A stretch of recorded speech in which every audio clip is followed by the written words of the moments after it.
Assalamualaikum warahmatullahi wabarakatuh.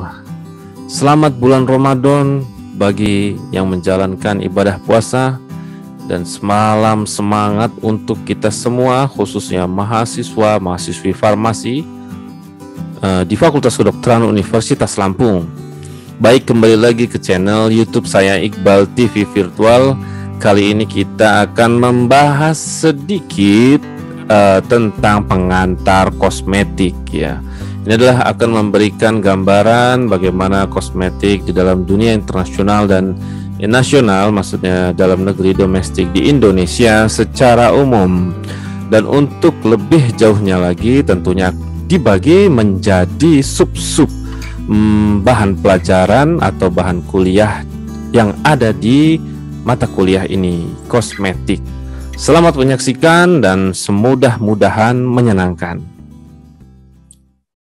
Kembali lagi kita membahas tentang kosmetika, di mana di sini akan diceritakan tentang gambaran umum dalam kosmetika ya, dan juga bagaimana contoh-contohnya produk-produk kosmetika di luar negeri maupun di dalam negeri.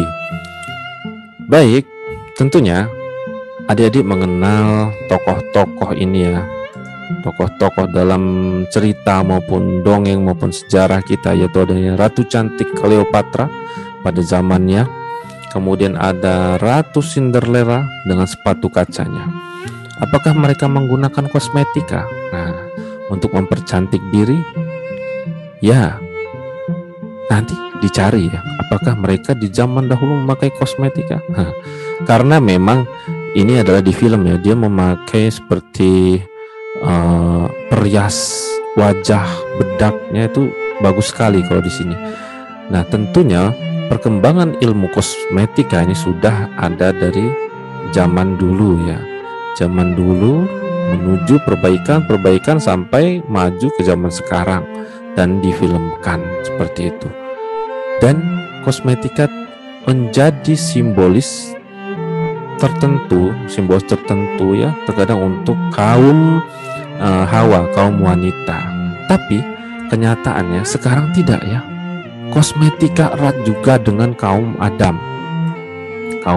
ya, kaum laki-laki.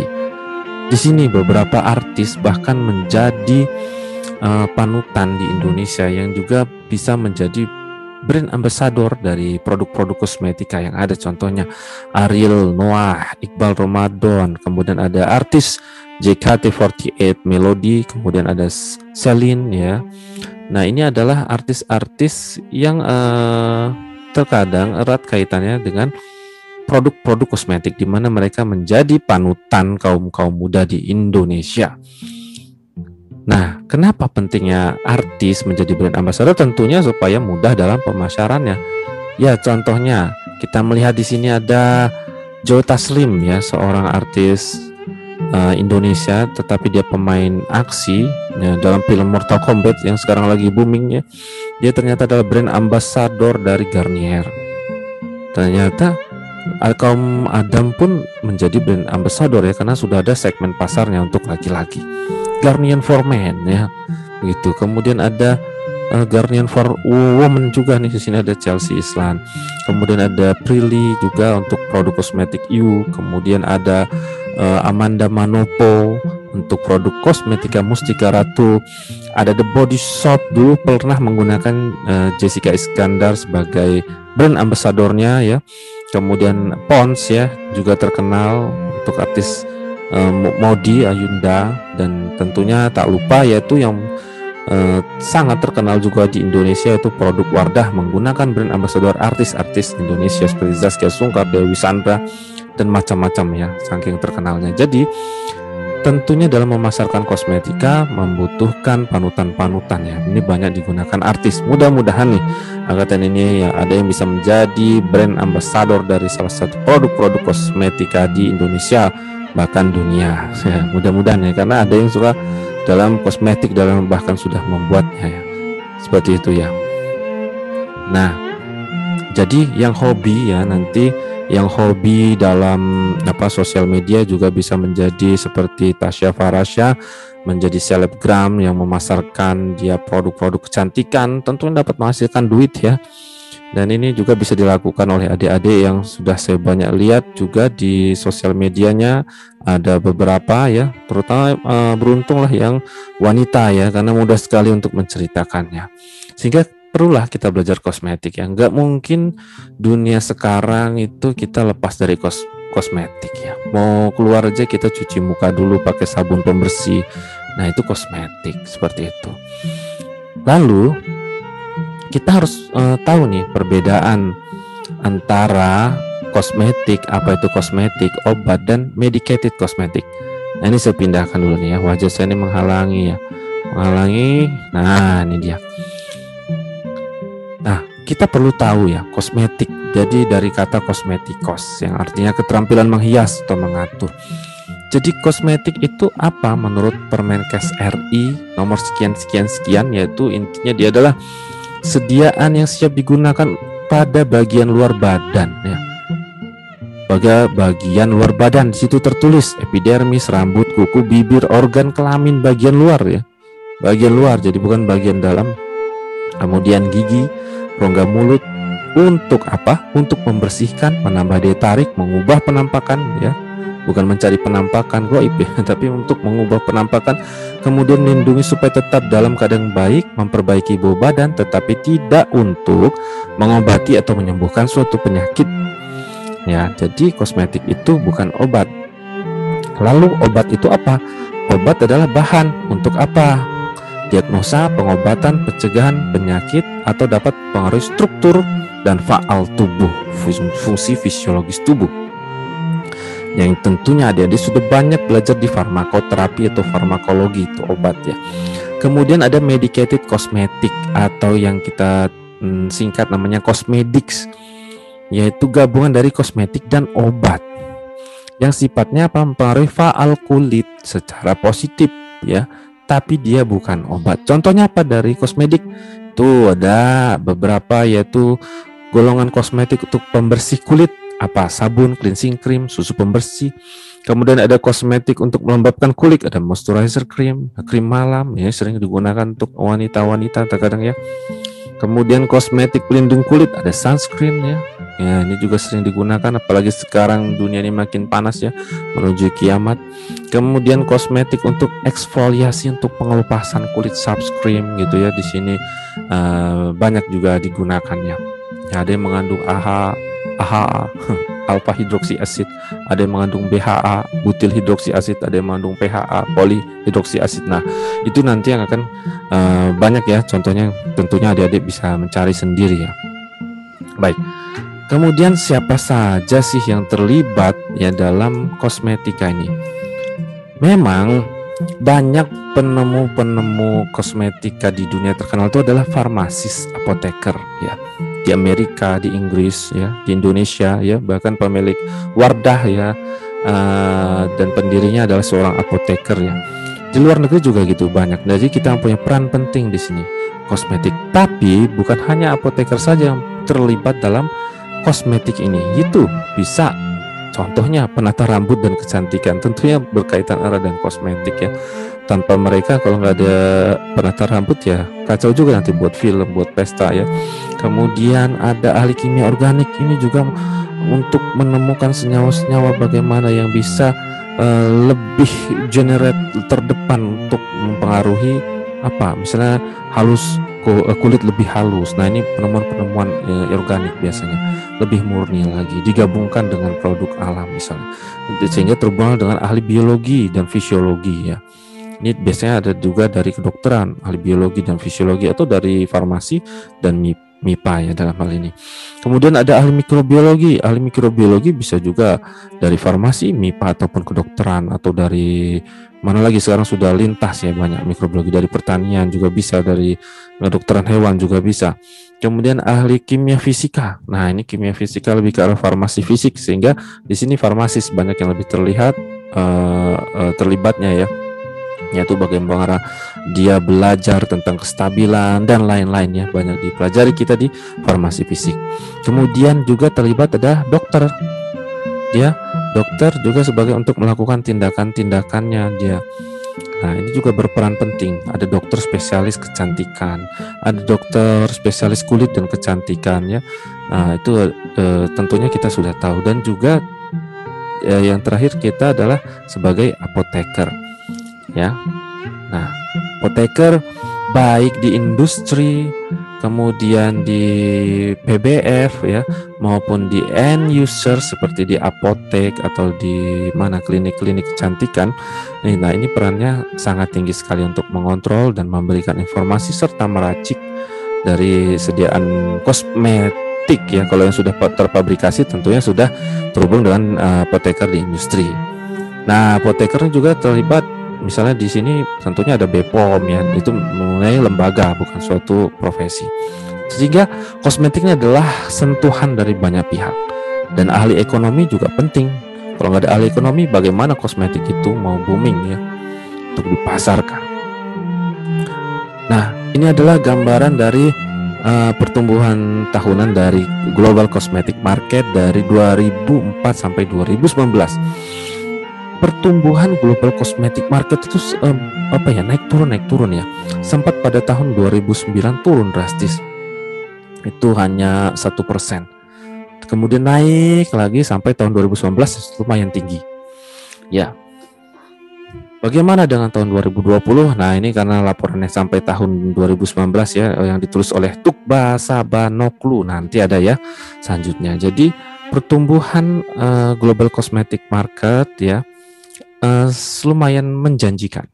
Artinya pasar kosmetik sangat menjanjikan.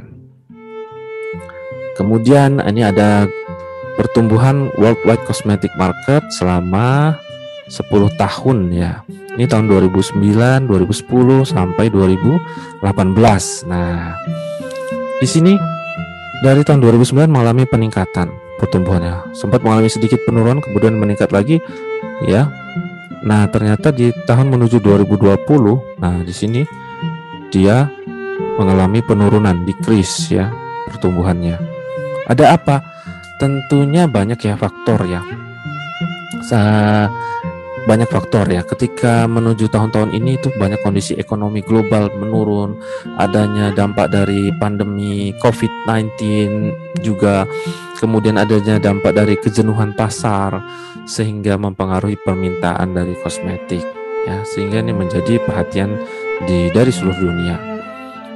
Kemudian jika kita melihat konsumsi ya, consumption value of cosmetic dan personal care di Eropa, ini banyak negara-negara maju ya, tahun 2019 by country ya. Ini dalam million euros. Ini saya pindahin saja di sini ya saya.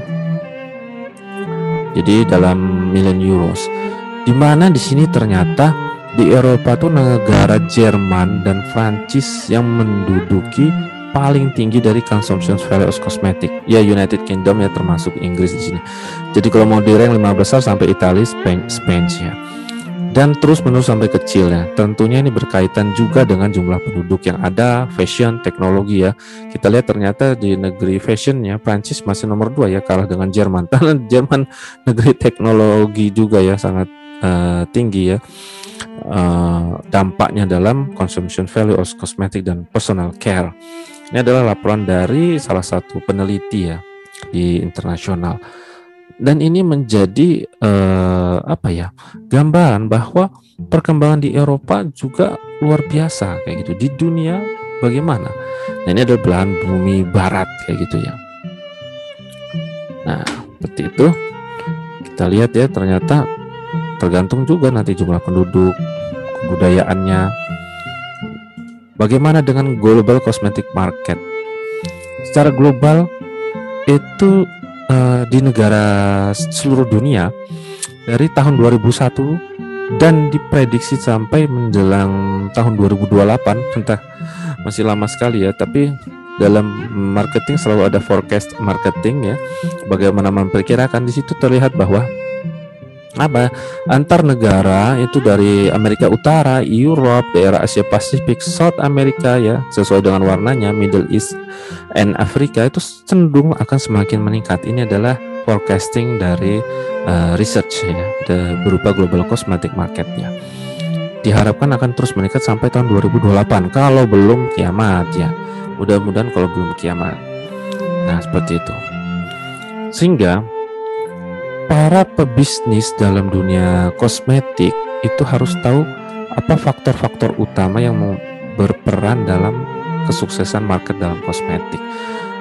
Ya, banyak sekarang nih dari faktor online, pemasaran online yang terus berkembang, terus bervariasi, berinovasi, kemudian ada yang jejaring social network yang terus meluas kayak gitu. Kemudian pola masyarakat, pola perilaku persepsi yang cenderung berubah juga ya dengan gaya hidup sekarang yang senang dengan barang-barang baru, new entries product dengan kosmetik, karena sekarang berkembanglah dunia fashion seperti itu. Dari produk yang terjangkau sampai yang ke premium. Kemudian adanya akselerasi dari urbanization worldwide secara mendunia ya, karena tentunya nih dari kaitannya dengan pendapatan yang akan semakin meningkat, gaya hidup, internet yang semakin meluas, akan mudah kita melihat dengan fashion yang ada. Dan itulah beberapa faktor yang mempengaruhi ya, dengan adanya pengaruh global ya, dengan yang sudah sangat dekat sekali dengan kita megang HP, maka akan mempengaruhi gaya hidup ya. Gaya hidup inilah yang mempengaruhi kontribut ya, sebagai perilaku pasar mengkontribut sukses of cosmetic market seperti itu. Ya tentunya jika dikaitkan dengan produsennya itu adalah dari inovasi dari pabriknya. Bagaimana menginovasi produk-produk itu menjadi lebih baik. Memang salah satu kosmetik yang terkenal, perusahaan kosmetik, aduh ini gatel ya. Perusahaan kosmetik yang terkenal itu ada L'Oreal ya. Siapa yang tidak kenal L'Oreal? Biasanya selalu ada di TV. Ini kita ambil contoh karena dia adalah salah satu perusahaan kosmetik yang paling besar di dunia ini, di bumi maksudnya ya. Gak tahu kalau di planet lain. Jadi bagaimana L'Oreal ini mengembangkan bisnisnya? Jadi dia membuat portofolio bisnis, dia membagi produk kecantikan skin marketnya yang menjadi 3 divisi, yaitu menjadi luxury skincare, kemudian dermocosmetic, kemudian affordable skincare. Jadi menjadi 3 unit ya.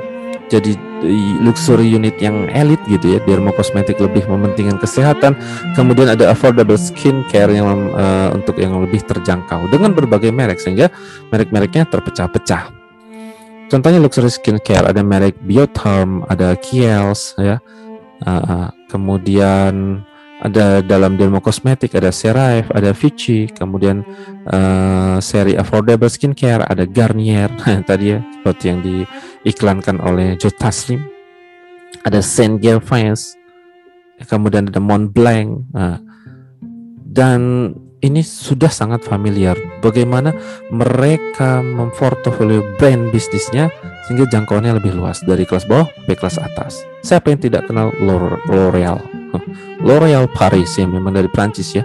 Ada Biotherm, ada Lancome, sangat terkenal sekali. Kemudian untuk L'Oreal sendiri dia secara worldwide dari di dunia itu penjualannya mencapai dalam billion ya, miliar US dollar ya. Saya nggak pernah megang duit sebanyak itu. Kira-kira ini perbandingan tahunnya 2018 sampai 2020 ya. Jadi pemain-pemain besar di dunia itu adalah L'Oreal, Unilever, Estée Lauder, Procter & Gamble itu P&G, kemudian Coty, Shiseido. Jadi banyak negara yang berperan adalah negara mana? Prancis, Inggris, Belanda, Amerika, Jepang ya. Jadi kayak L'Oreal dari Prancis, Unilever dari Belanda dan Inggris, Estée Lauder dari Amerika, P&G dari Amerika, Shiseido dari Jepang, Coty dari Amerika kalau nggak salah. Nah seperti itu. Jadi negara-negara maju inilah yang akan banyak bermain dan salesnya sangat tinggi di dunia, baik pada tahun 2018 maupun tahun 2020. Bagaimana dengan Indonesia ya nanti. Kemudian mereka membreakdown lah Jadi L'Oreal membreakdown market, caranya ya membreakdown market di beberapa zona geografinya. Misalnya ini adalah sebelah kiri ya, ada tahun 2018, sebelah kanan 2020. Jadi yang tahun 2018 dia dalam strategi pemasarannya untuk North America dia membagi 25% ya. Kemudian Western Europe 18%. Tapi yang paling kita lihat ya adalah yang paling tinggi yaitu North America, Asia Pasifik ya. Nah, ini adalah pasar-pasar yang tinggi ya, pangsa pasarnya tinggi. Bagaimana dengan breakdown dari market dari produk kategori ya? By produk kategori, ternyata skincare yang paling tinggi. Skincare, kemudian diikuti dengan hair care, perawatan rambut ya, make up ya, biar putih nih, biar Pak Iqbal putih gimana misalnya kan, dia bisa dibantu. Kemudian ada fragrance ya, kemudian ada hygiene products. Nah ini lebih rendah dibandingkan skincare. Jadi skincare menjadi perhatian yang sangat tinggi, baik itu tahun 2018 maupun 2020. Pangsa pasarnya ternyata semakin luas tuh. Tahun 2020 Asia Pasifik kosmetik di breakdown menjadi 43% ya. Jadi kita termasuk Asia Pasifik ya. Kemudian skincare ternyata pangsanya meningkat 3%, 42%, diikuti dengan haircare. Sama, polanya seperti itu. Jadi tidak akan jauh-jauh lah 2021, 2022 kira-kira seperti itu. Ya. Nah, untuk skincare kategoris karena menjadi perhatian utama itu bisa dibedakan menjadi adanya skin, namanya skin ya, berarti ada facial skincare, ada face cleaner, pembersih ya. Saya juga pakai ini misalnya kan, Garnier face cleanser. Kemudian body care. Nah, misalnya saya juga pernah pakai The Body Shop. Nah, ini kan adik-adik tentunya lebih paham gitu kan. Body care, ada sun protection. Ini banyak yang sering kita pakai dan ada di klinik kecantikan, apotek, toko obat, dan ini luas sekali pemasarannya. Seperti itu.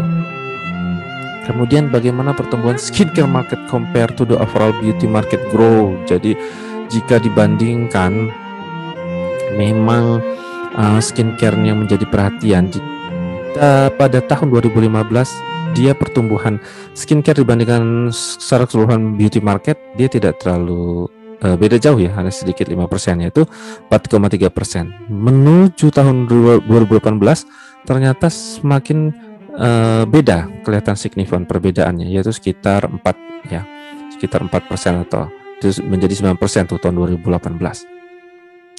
Nah, bagaimana dengan perkembangannya sampai dengan 2020 tuh ya, sebelah kanan, yaitu ya, skincare market yang tebel. Nah, itu ya, global beauty market dia yang agak buram, makin nggak kelihatan.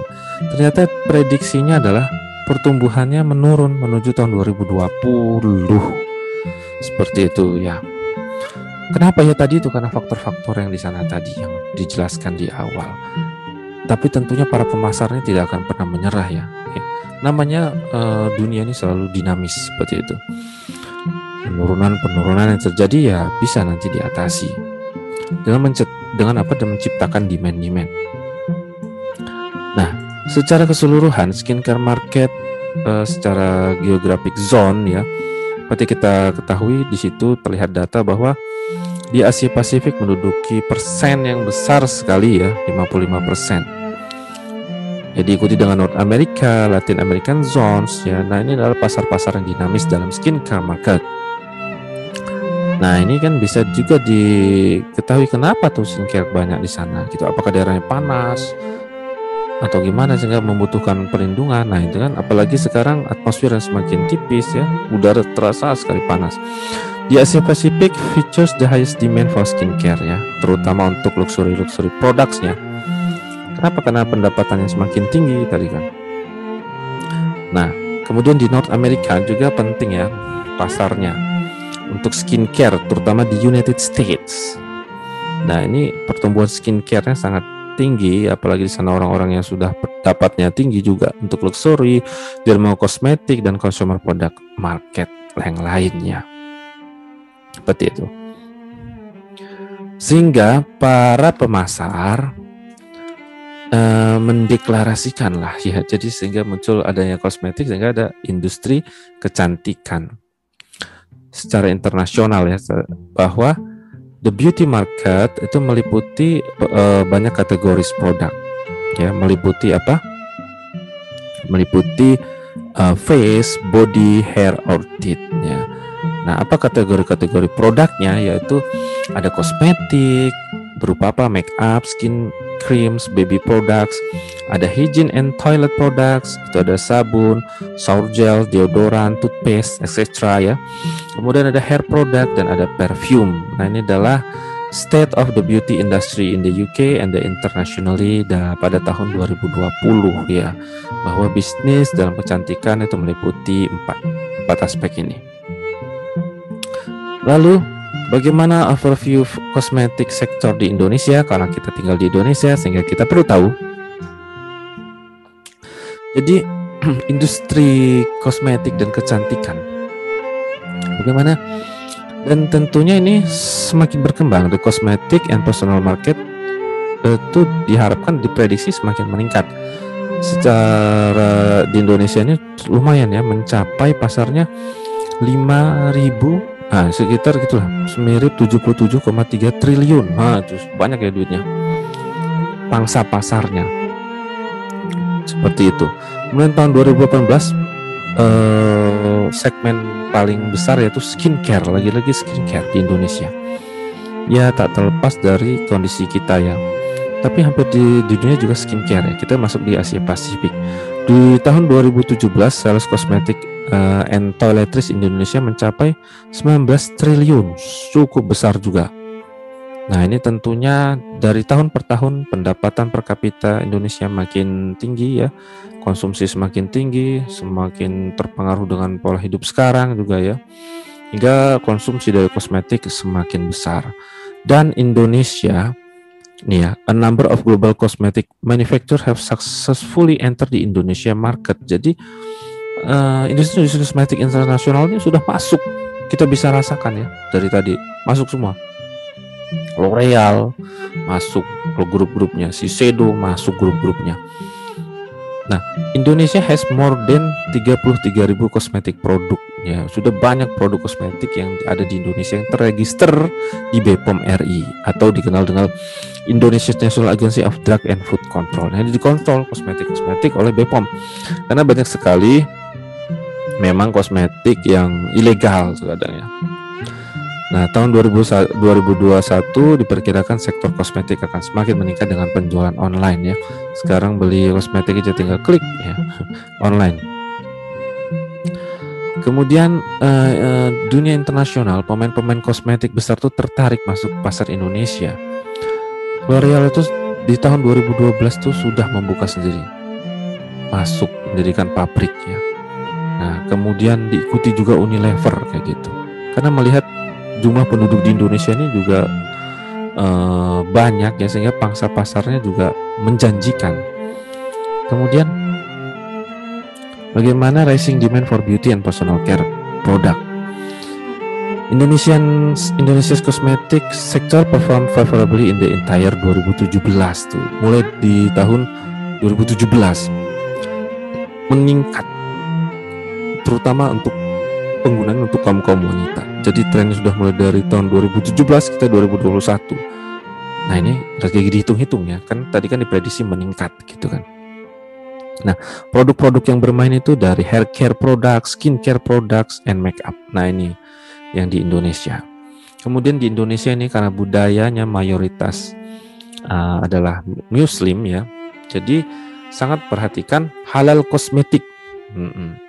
Halal kosmetik diperhatikan ya, 58% of human Indonesia sekarang memilih halal kosmetik dibandingkan yang enggak. Itu dari survei. Kemudian efektif dari 2019, jadi regulasi dari halal ini sudah diimplementasikan baik pada apa? Makanan, minuman, obat tradisional maupun kosmetik. Karena ya itu tadi ya, terhadap budaya, agamanya juga ya. Nah, tentunya ada produk-produk kosmetik yang menggunakan label halal ya. Contohnya ya Wardah misalnya, yang paling terkenal. bagaimana Indonesia Cosmetic Industry Market Growth? Nah, bisa dilihat ternyata dari 2008 sampai 2017 Indonesia Cosmetic Industry Market Growth semakin meningkat persentasenya. Dengan pembagian kategori di situ bisa dilihat hair product, skincare product itu yang paling tinggi ya. Dan channel pemasaran paling banyak adalah lewat mass media. Untuk tempat-tempat tertentu seperti tempat-tempat yang mewah, salon, direct itu hanya persen yang kecil. Jadi mass media masih memegang peran penting di sini, baik offline maupun online, yang mempengaruhi pertumbuhan kosmetik industri ya, marketnya. Kemudian bagaimana sih pendapatan dalam kosmetik segment juga meningkat ya, baik itu dari tahun yang sudah terjadi maupun prediksi sampai 2023 diprediksikan terus akan semakin meningkat seiring dengan gross domestic product yang di atas 5% dalam 2 tahun terakhir ya. Semakin meningkat berarti Indonesia berpotensi sebagai top 5 Asian markets nanti akan diprediksi in the next 10 until 5 years ke depan. Kita akan berada di top 5 Asian market dan ini sangat menjanjikan sekali. Terlihat ya di situ semakin meningkat dan semakin meningkat. Tetapi revenue growth in cosmetic segmentnya cenderung menurun. Jadi segmennya karena jenuh ya. Kalau pendapatannya meningkat tapi revenue growth-nya kosmetik dia cenderung menurun di prediksinya. Ya tadi itu karena kondisi-kondisi ekonomi global ya. Entah karena pandemi dan pasar yang jenuh. Itu mempengaruhi dari pertumbuhan kosmetik ya, segmennya. Lalu dengan revenue dari cosmetic and personal care juga sangat meningkat ya. Dari tahun 2010 ini diproyeksikan in million US dollar sampai dengan 2023 itu baik dengan per kategori semuanya meningkat, terutama di sini skincare ya. Skincare, kemudian yang kuning ini hair care. Nah, dua inilah yang cenderung meningkat di Indonesia. Dan juga ternyata revenue growth in cosmetic and personal care segmennya itu dia kecenderungannya menurun. Nah ini per kategorinya menurun karena segmennya tetap kayak gitu ya. Jadi pertumbuhannya dia menurun seperti itu. Meskipun revenue-nya tinggi, tapi pertumbuhannya nggak terlalu tinggi. Dipengaruhi oleh aspek-aspek global tadi. Nanti kalau ada asteroid nabrak bumi, tinggi lagi nanti segmennya. Nanti ada pembuatan segmen baru dari kosmetik sehingga akan menjadi meningkat. Nah, bagaimana sales channels in percentage dalam cosmetic dan personal care product? Yaitu jika diteliti, ini adalah suatu penelitian dari tahun 2016 sampai 2023 itu banyak dilakukan secara online, tapi masih persenannya antara 9 sampai 17%. Yang paling banyak masih dilakukan secara offline ternyata. Ini dari suatu penelitian statistika 2018 ya. Data statistik. Hingga di sini pemasaran kosmetik offline masih menjadi pilihan karena dengan offline apa? Bisa langsung mencoba, merasakan sehingga kita consumer akan memilih produk itu. Berarti itu yang terjadi di Indonesia ya, sales in percentage ya. Kemudian untuk di Indonesia, bagaimana sih kita perlu tahu consumer profile-nya ya. Jadi sebuah riset yang dilakukan oleh L'Oreal ya, 70% wanita Indonesia. Nah ini nggak tahu kan yang dianuin wanita ya, padahal saya juga pakai kosmetik. 70% wanita Indonesia lebih memilih beauty products yang terbuat dari natural ingredient. Senang yang alami. Kita tuh senang yang alami, cantik yang alami gitu ya. Biasanya orang-orang Asia itu sukanya kayak gitu. 75%, besar sekali. Dan itu nilainya lebih tinggi dibandingkan nilai global. Dibandingin global cuma 60%. Jadi kita di atas global. Cantik alami. Nah, kenapa? Ada istilah I enjoy taking care of myself. Sangat peduli pada perawatan dirinya. Wanita Indonesia itu top seperti itu. Bagaimana pria di Indonesia? Nah ini nggak disurvei, jadi saya nggak tahu juga ya. Itu bisa dicari. Karena tampilannya harus diperhatikan sehingga untuk meminimalkan efek-efek samping juga. Tentunya seperti itu. Jadi Kalau dideskripsikan profilnya karena pendapatan yang makin meningkat, kemudian populasi yang besar, sehingga Indonesia akan diprediksi menjadi top 10 ya, market Asian kosmetik, tapi tidak menutup tadi top 5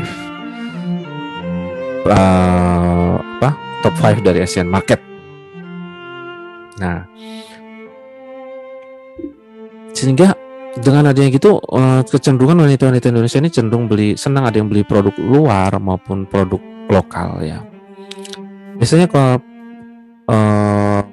konsumer yang kelasnya tinggi itu di kota-kota besar. Contohnya Surabaya, situ Bandung, Medan, Semarang, Palembang, Batam, Jakarta ya tentunya. Tapi sekarang juga Lampung ya, masuk juga, cuman nggak ada di situ. Tapi lebih ke kota-kota besar. Jadi bagi untuk yang wanita kelas atas itu lebih mementingkan kualitas, tren, brand names gitu ya. Apakah Anda wanita kelas atas atau pria kelas atas? Nah, tentunya lebih perhatikan brand. Oh, saya memakai Body Shop misalnya gitu. Oh, saya Garnier aja lah kayak gitu. Kan nanti ada masuk Garnier berarti affordable ya, masih yang terjangkau berarti itu. Jika itu mempengaruhi ya, kelas juga mempengaruhi pilihan.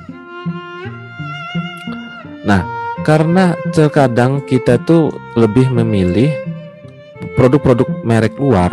Nah, sehingga produk-produk dalam negeri itu cara masarinya adalah membuat merek seperti luar negeri. Contohnya ada merek lipstick gitu, ada rollover reaction, padahal merek Indonesia kayak gitu.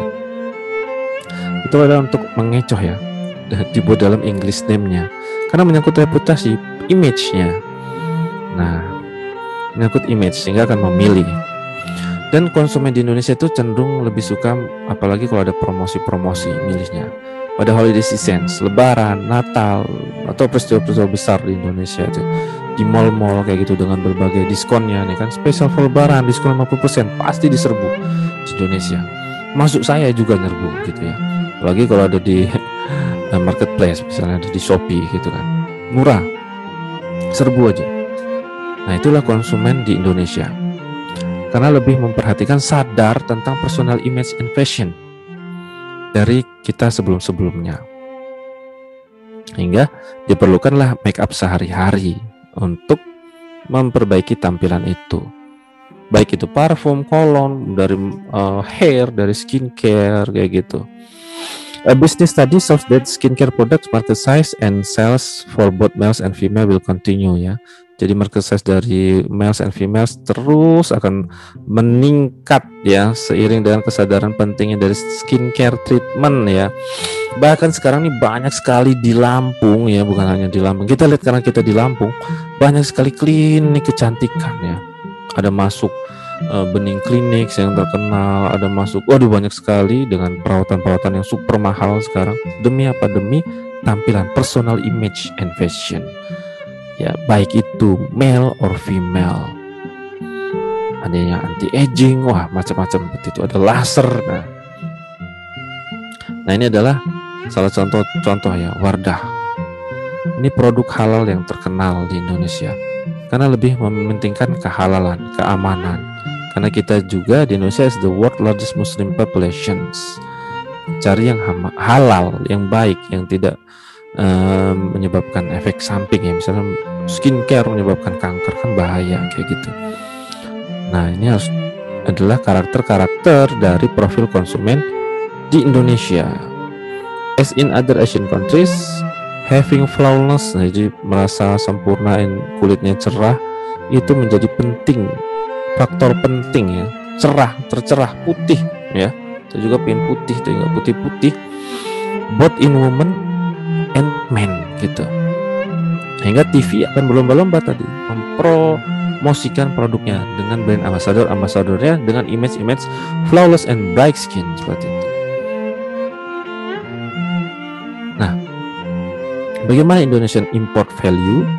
Di tahun 2015 di Indonesia itu sudah ada 60% dari total domestic market ya. Totalnya kita ada Indonesian import ya. Pada tahun 2015 malah sempat turun. Kemudian tahun 2017 semakin meningkat produk-produk import kita. Nah, ini Tentunya karena adanya apa ya, perdagangan semakin bebas kayak gitu ya, dan sudah dilihat oleh pangsa pasar pemain industri dari luar negeri, sehingga impor kita juga lumayan tinggi ya. Ini in million US dollar total of imported cosmetic product. Nah, total domestic product sudah mencapai sekitar 15 triliun dan ini sangat menjanjikan sekali dari data yang ada. Bagaimana Indonesia ekspor? Indonesia juga punya perusahaan-perusahaan ya, seperti adanya Wardah, ada Mendom. Nah juga biasanya jadi pangsa pasar paling besar itu Singapura, malah pangsa pasarnya hampir 150 million US dollar. Kemudian adalah Malaysia dan diikuti negara lainnya seperti Thailand. Kita juga mengekspor dan kita harus bangga. Siapa tahu nanti bisa ada yang punya produk ya. Kemudian ini adalah notable business player di Indonesia, yaitu ada Wardah, dia yang tergabung dalam PT Paragon ya. Tapi yang banyak menyumbangnya adalah Wardahnya. Di situ dia membuat portofolio brand juga seperti Makeover, Emina, One X, kemudian Putri. Mereka adalah satu grup ya. Dan ini siapa yang tidak kenal Wardah gitu aja. Wardah brand claims to be able to control around 30% of makeup. Jadi pangsa pasarnya sangat besar sekali. Makeup aja sudah bisa 30% dan akan semakin meningkat. Apalagi dia sudah bermain internasional juga ya, sudah mengekspor juga. Dia pintar melihat pangsa pasar muslim ya di Indonesia. Kemudian ada Sari Ayu Marta Tilaar yang mengutamakan bahan-bahan alam. Ini ada juga, ini udah terkenal dari tahun 83 nih, saya belum lahir. Nah ini mengutamakan bahan-bahan alam. Dia ada yang menggunakan hibiscus, yaitu kembang sepatu flower ya. Jadi lebih untuk keamanan. Nah ini juga masih berkembang ya di Indonesia. Kita melihat Sari Ayu dengan inovasi-inovasinya. Kemudian ada Mustika Ratu. Nah, pasti juga siapa yang nggak kenal ya. Ini ternyata juga adalah pemain-pemain lama, sudah terkenal dan menjadi sponsor salah satu Miss kita ya. Itu Mustika Ratu, Beauty Queen, Miss sponsor di Miss Universe. Ini adalah salah satu contoh pemain besar, Mustika Ratu. Kemudian Unilever juga main ya, Unilever Indonesia brand. Ada banyak sekali yang bermain di Indonesia brandnya. Ada Dove, Fair and Lovely, Eskinol. Wah ini ada banyak sekali ya. Clinic Plus, Sunsilk Clear. Siapa yang tidak kenal, ini adalah Unilever ya. Pond's seperti itu. Vaseline. Nah Unilever ini adalah perusahaan internasional ya, yang ada di mana, Netherlands and London. Dan ini dia pangsa pasarnya besar sekali. Sehingga apakah kita harus mencintai produk Indonesia? Nah, silahkan ya, ini hak memilih. Kemudian tadi ada Mendom ya. Ini ada, nanti siapa tahu magangnya di Mendom dapat itu ya. Nah, ini juga sudah dari dulu ya. Tahun berapa tuh? 93. Nah, ini termasuk berperan besar dalam nama kosmetik di Indonesia, PT Mendom. Dulu dikenal dengan PT Tancho, makanya ada produk Tancho. Apa produk-produknya? Yaitu Gatsby, Pixi, Pushell, ada Tancho, Mendom, Lovilea, Miraton. Nah itu ada keterangannya di situ ya. Kemudian ada L'Oreal Brands tadi yang sangat banyak sekali dengan 3 brands portofolionya ya. Siapa yang tidak kenal dengan Lancome, Maybelline, Urban, The Body Shop juga ya. Jadi The Body Shop itu masuk dalam brand name dari L'Oreal Brands ya. Sangat luas sekali. Dan L'Oreal ini juga terkenal mahal-mahal juga produknya. Tapi untuk konsumen yang berkelas tinggi tidak masalah harga, yang penting adalah kualitas. Itu adalah consumer profile di Indonesia. Selected important brands tadi termasuk adalah Body Shop yang merupakan bagian dari brand name dari L'Oreal juga, dan ini sudah banyak di Indonesia. Di Lampung sendiri sudah ada di CP ya misalnya ya. Ada di Mall Bumi Kedaton kayak gitu. Body Shop ya. Ada nggak ya? Saya lupa juga. Kemudian tentunya Body Shop ini juga banyak inovasi yang dilihat, yaitu tentang alam juga. Ini menjadi daya tarik dengan harga yang kompetitif, tapi dia berkualitas sekali. Memang sangat beda sekali dari berbagai macam kategorinya. Kemudian ada P&G ya, P&G brand. Ada Olay dia di sini, banyak Rejoice, Pantene. Kemudian ada Head and Shoulder, ada SK2 ya, ini juga sempat booming. Ada Gillette, nah Gillette ini untuk silet-siletnya, itu Herbal Essence. Ini adalah produk-produk dari P&G Amerika. Seperti itu. Jadi kalau kita beli ini ya Amerikanya makin kaya. Tapi ya nggak kayak gitu ya. Ini adalah pertarungan global. Kemudian ada Shiseido, ini adalah suatu kosmetika terkenal di Jepang dan sukses juga di Indonesia. Di internasional adalah nomor 5. Nah, 15 largest cosmetic company in the world ya. Dengan merek-mereknya ada Joico, Aqua, ada apa ya? Senka yang lagi populer juga. Ini adalah Shiseido dari Jepang. Jadi udah mulai dari 1872, udah lama sekali ya. Dan ini sudah bermain juga produk-produknya di Alfamart, di Indomaret, ini yang ada di Indonesia.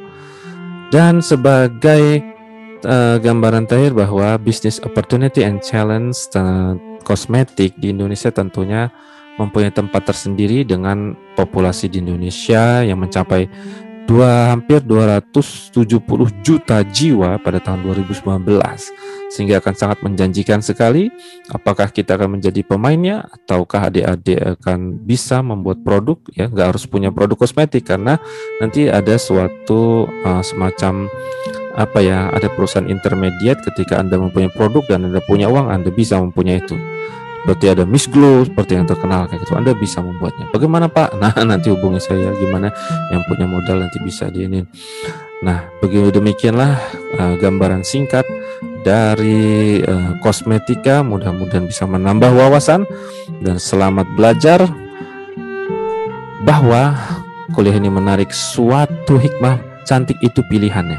Ketulusan serta bahagia yang selalu kau upayakan hadir di hatimu bagi diri dan orang lain senantiasa akan memancar hingga wajah. Itulah kecantikan sejati. Wassalamualaikum warahmatullahi wabarakatuh.